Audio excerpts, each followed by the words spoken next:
ఏడుపాయల వనదుర్గా భవానీ దేవస్థానం తెలంగాణ రాష్ట్రంలోనే ఎంతో ప్రసిద్ధమైనటువంటి క్షేత్రము ఏడుపాయలు. శ్రావణ మాసం 2వ శుక్రవారం వరలక్ష్మి వ్రతాన్ని పురస్కరించుకొని ఈరోజు వనదుర్గా భవానీ దేవికి ఉదయాన్నే 4 గంటలకు ప్రత్యేకమైనటువంటి అభిషేకము, తదనంతరం అమ్మవారికి కమలాలతో విశేషంగా అర్చించి అమ్మవారిని కమలాలతో అలంకరించడం జరిగింది.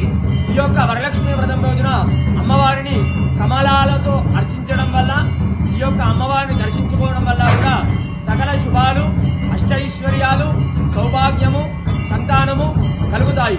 మరి ఉదయం నుండే కూడా భక్తుల రద్దీ అధికంగా ఉంది.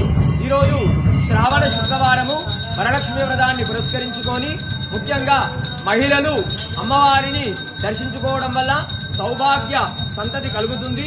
వచ్చేటువంటి భక్తులకు ఎలాంటి ఇబ్బంది కలగకుండా ఆలయ ఈవో కృష్ణప్రసాద్ గారు, సిబ్బంది అన్ని ఏర్పాట్లు కూడా చేయించారు.